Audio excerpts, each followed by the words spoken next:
Добрый вечер, друзья. Вернее, доброй ночи уже. Поздновато.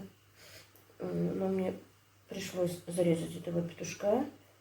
Он такой драчун был. Всю неделю мучил всю птицу в моем дворе. Что гусей, что уток. Особенно маленьких, цыплят. Гонялся все время за ними. И я решила все-таки его убрать. Потому что от него уже весь мой птичий двор бегал. И вы знаете, этому вот петушку только 5 месяцев. И я вот взвесила после того, как почистила. Вот тут немножко эти остались перышки. Весил он 2 300 уже весит. Вот видите? И ему еще нет даже 5 месяцев. Я их купила в конце мая. И тогда мне сказали, что им 3 месяца. А сейчас вот конец июля. Получается, ну, около 5 месяцев. Хорошенькие. В действительности я вот хочу, наверное, скорее всего, немножко вот со здоровьем справлюсь. А то все-таки не очень-то мне здоровится и не хочется с ними возиться. Но я их зарежу всех, потому что я купила 20 цыплят тогда. На больше у меня просто не было денег. И оказалось, что... И купила, знаете как, не сама поехала, купила, а нашла объявление у нас на Беркуте, что продаются цыплята. Позвонила, оказалось, что это мужик какой-то торгует. Ну, я его спросила, и он сказал, что он делает доставку. Главное, я его предупредила. Ну, хотя бы вот из этих 20 привези мне не больше 5 петушков, чтобы было. Я-то знаю, что они без петушков не будут продавать. Но мне хотелось просто, чтобы были курочки. Вы знаете, и, в принципе, для того, чтобы яйцо несли, ну и мясо курочки все-таки вкуснее, чем петушков. Но когда петушков режут пораньше, то мясо тоже вкусное будет. Поэтому я хочу, вот, раз они у меня такие, хорошо, видите, откормленные, жирненькие. Не знаю, видно или нет.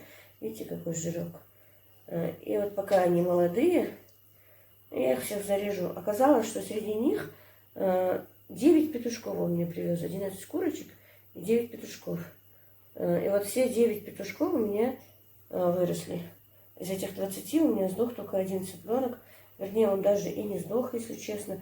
Просто он так сидел. Они у меня сразу заболели, я как-то рассказывала. Как только когда он мне привез, была такая холодная погода, и, видимо, их просквозило там. И они у меня начали чихать, типа как будто подчихивают, подкашливают. Ну, я сразу им дала лекарства, начала давать перец острый, такой красный жгучий перец, в мешанку мешать. И они у меня восстановились. Но этот один что-то вот все время сидел с открытым ртом, худел, не ел ничего.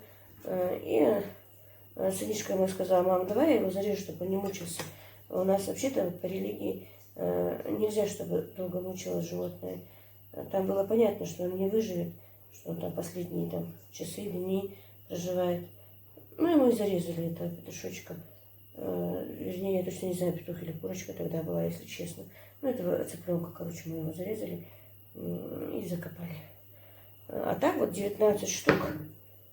Все 19 штук уже вот выросли, уже, вот видите, большие, и курочки, и петушки. Я надеюсь, скоро курочки занесутся. Ну, вот остальных,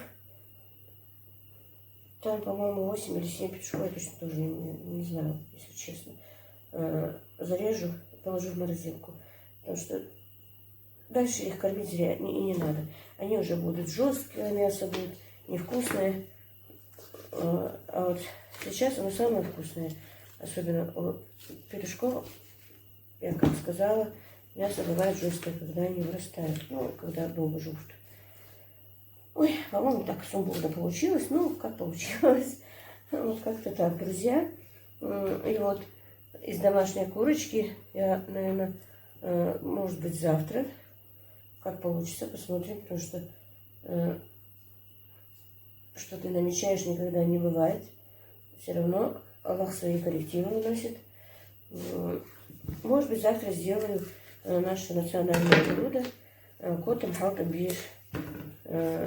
Мама тоже любит очень. И бульончик. И галушки кукурузные. Халтом, бир. Это у нас галушки. Бывают галушки из муки, бывают галушки из кукурузной муки, кто не знает. И бир — это у нас такая картофельная подлива делается. Ну, я, если приготовлю, покажу вам, как и что. Ну, в принципе, все уже знают об этом, если честно. Потому что уже все есть и в Ютубе, и в интернете, и в Инстаграме. Везде это готовят. Это уже как-то кавказское блюдо, ну, больше чеченское и ингушское, если честно, более подходит для наших двоих наций. Сейчас я их просмолю еще, разрежу, просмолю, помою, приготовлю и положу в морозилку. Ну, вот как-то так, друзья. Видите, хорошенький петушочек. Мяско будет вкусное. Когда они уже более взрослые, больше года, мясо у петушков все-таки бывает жесткое. Поэтому лучше их резать вот в таком молодом возрасте. Знаете, я вот сейчас жалею, что не купила тогда не уток вместе с ними, а не купила вот этих цыплят. Потому что утки, утята, которые я купила с ними, сегодня тоже поймала, посмотрела, худые все-таки невозможно пока резать.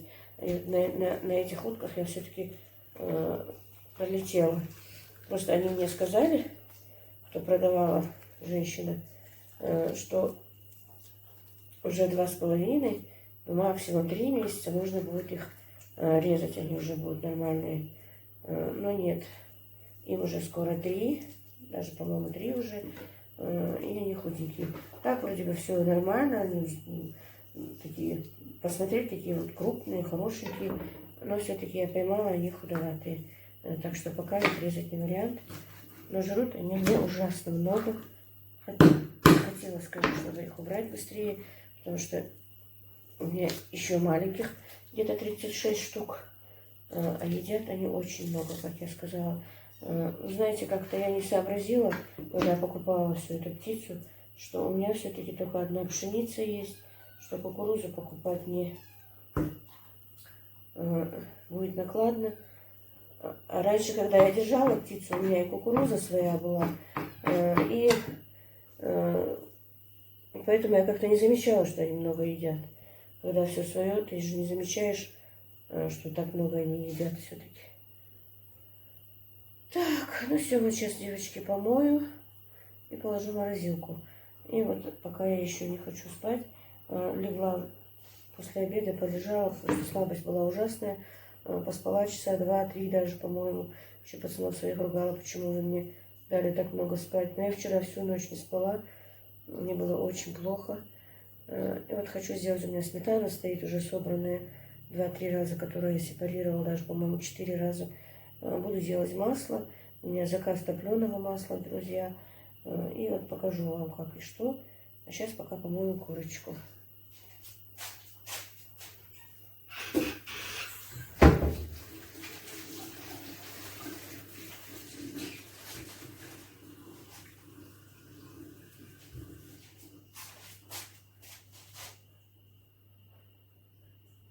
Так, друзья, как говорится, банкет продолжается. Вот у меня набралось очень много сметаны. И сейчас я буду из него делать сливочное масло, а потом уже топленое. Так вот, пока немножко положу в чашку. И, друзья, вы знаете,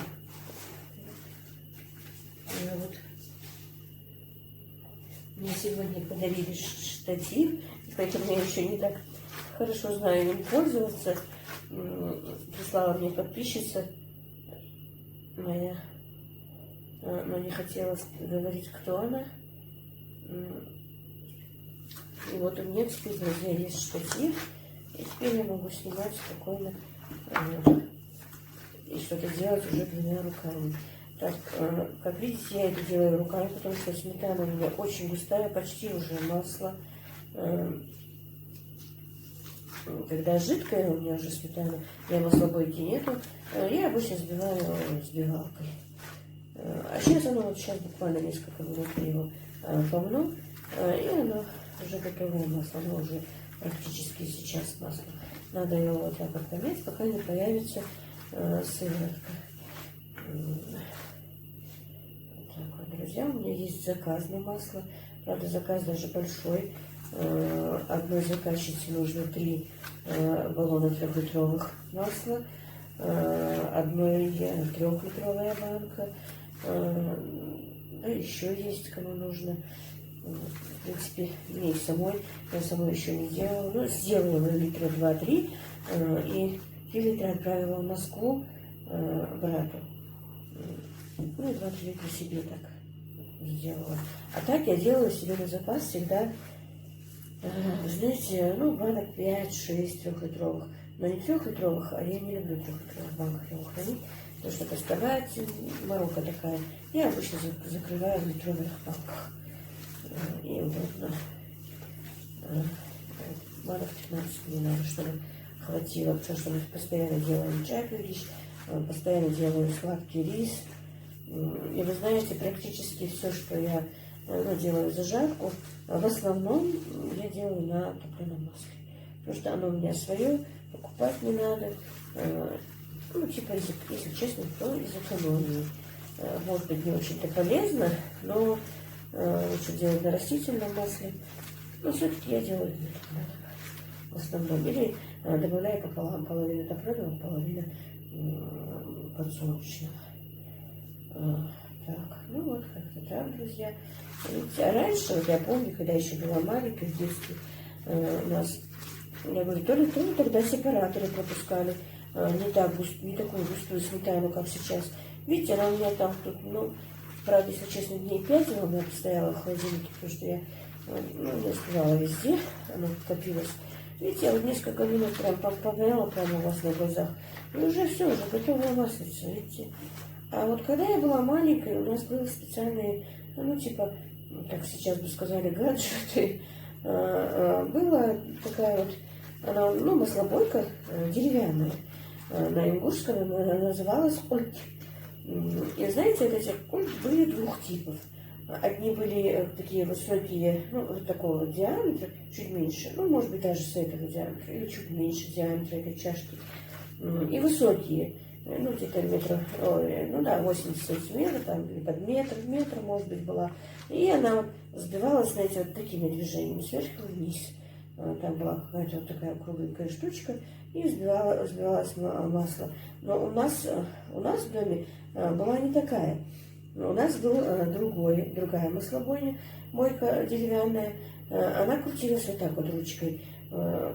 Типа бачочка такого был, деревянный бачочек. Вот, ну, может быть, вот с этот белый тазик, не знаю, вам видно или нет. Вот с этот белый тазик был деревянный бачочек. Там была такая тоже деревянная лопасть. И вот крутилась ручка, эта лопасть вот так вот переворачивала эту сметану, и получалось масло. И вы знаете, друзья, вот я помню, что мы долго-долго делали вот это вот масло, взбивали, оно не взбивалось. Если честно, даже хотелось плакать, потому что в основном этим делом уже после того, как мне там исполнилось лет 10, приходилось мне взбивать, сидеть. И уже, знаете, даже бедный отец приходил мне на помощь, потому что мама моя всегда работала, ее не было дома. Она была звеневая в колхозе, сколько я себя помню. И ее практически с утра до зари, особенно в летние, от зари до заката дома не было в летнее время. Единственное, она отдыхала, знаете, наверное, месяца 2, может быть, 3 максимум, потому что уже в феврале приходилось ей выходить на переборку картофеля в склад. Там у нас были склады, и в складах уже было тепло, такая, ну не склад, конечно, тепло, но +2 для картошки всегда такая сохранялась погода, температура. И она уже выходила на работу. И практически, знаете, друзья, все время приходилось вот такую работу делать мне самой. Готовить, стирать, убирать, делать то же самое масло. Правда, перетапливать я не умела, не делала, но сбивала. И корову мне я не доила. мама это делала сама, когда приходила, до того, как уйти на работу и как приходить с работы. А остальное все по дому мне приходилось делать. Потому что старшая сестра вышла замуж, уже когда мне было 13 лет, по-моему, так получается. Нет, мне было даже 12 только. Когда мне было 12 лет, она вышла замуж. И в смысле всю домашнюю работу пришлось делать мне. Готовить, убирать, стирать, мыть полы, ну все, что делается в доме. Кроме, единственное, как я сказала, корову я не доила. У нас были 2-3 даже дойные коровы. Корову доила мама. Так, вот, друзья, смотрите. Все, масло готово. Видите? Уже сыворотка отделилась. У нас на ингушском языке она называется, вот эта вот сыворотка, шар. Я не знаю, почему так. Но, по-моему, на русском языке не сыворотка, а что-то по-другому тоже называется. Я точно не помню, как оно называлось на русском.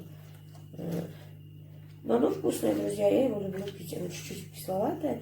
Бывает, когда сметана побольше стоит, но бывает кисленькая. Когда сметана свежая, ты взбиваешь, мне оно не нравится. Не нравится именно, когда вот есть маленькая кислинка. Так, воду холодную я налила в тазик, но не налила очень холодной воды. Как теперь взять из холодильника? Ну ладно, так. Ногой открою холодильник, минуточку.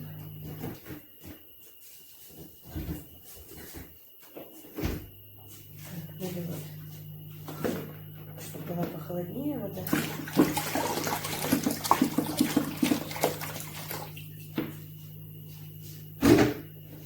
Так, и вот так вот разбираю шарики. И ложу туда холодную воду. Ее нужно туда положить, чтобы ну, как можно больше эту сыворотку убрать. Чтобы легче было перетапливать. Ну вот, друзья, как-то и здесь совпало, вспомнив про свое масло. Делая себе масло, вспомнила и про детство вернее. Вот так вот. И вот когда вот у нас не взбивалось это долго, иногда сметана, вот не знаю, наверное, сепараторы тогда были не очень-то. Сепаратор был ручной, и сепарировать я не умела. Если честно, сепарировала мама всегда. Ручной сепаратор, надо было как-то за ним, ну, у них какая-то технология своя была, наверное, не знаю. Но сепарировать мне не доверяли, короче. А когда я взбивала масло, действительно, когда оно бывало долго, иногда час приходилось крутить эту ручку, мне действительно хотелось плакать, я не знаю, что, проклинать это масло, если честно. Но уже видя, как я мучаюсь, бедный отец ко мне приходил, всегда помогал мне. Вот я помню, вот эта вот ассоциация с этим маслом жуткая, потому что в действительности масло иногда очень долго не взбивалось.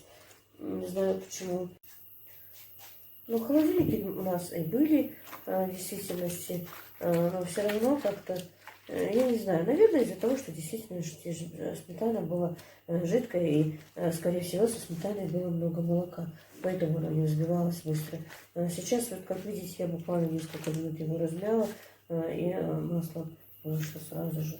Но иногда у меня тоже бывает, когда вот, ну, это очень редко, потому что мой сепаратор пропускает слишком густую сметану. Но иногда, когда вот если даже, знаете, как бывает так, что у меня молоко прокисло до сепарирования, и я с нее снимаю сливки, чтобы они не уходили с простоквашей. Вот эти вот сливки обычно я взбиваю взбивалкой. Вот. А раньше, когда у меня был другой сепаратор, он пропускал все-таки более жидкие сливки, жидкую сметану делал. А тогда вот я даже не, ну, когда у меня вот 2-3 коровы было, маленькой взбивалкой ты не взбьешь это все.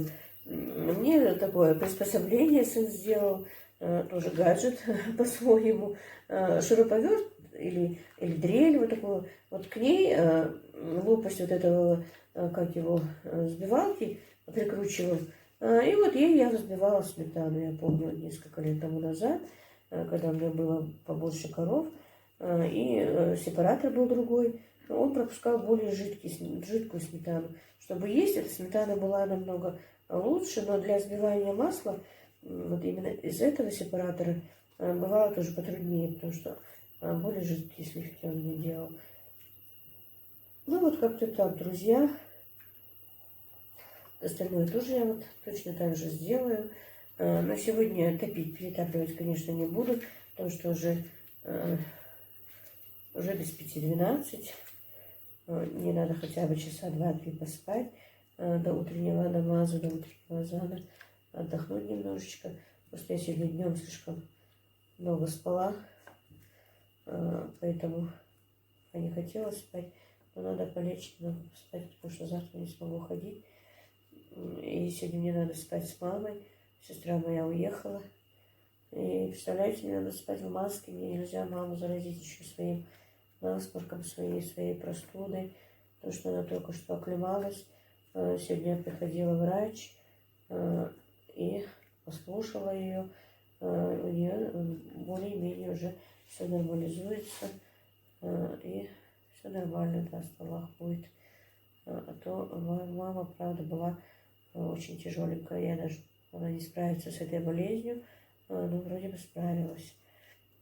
Так что вот как-то так, друзья. На этом я с вами прощаюсь. Объясняла Хелшин. Спокойной ночи. Ставьте лайки, пишите комментарии. Рекомендуйте меня, чтобы подписывались. Поддержите меня. Я буду очень вам благодарна. И всех благ вам. Ну вот, как-то так.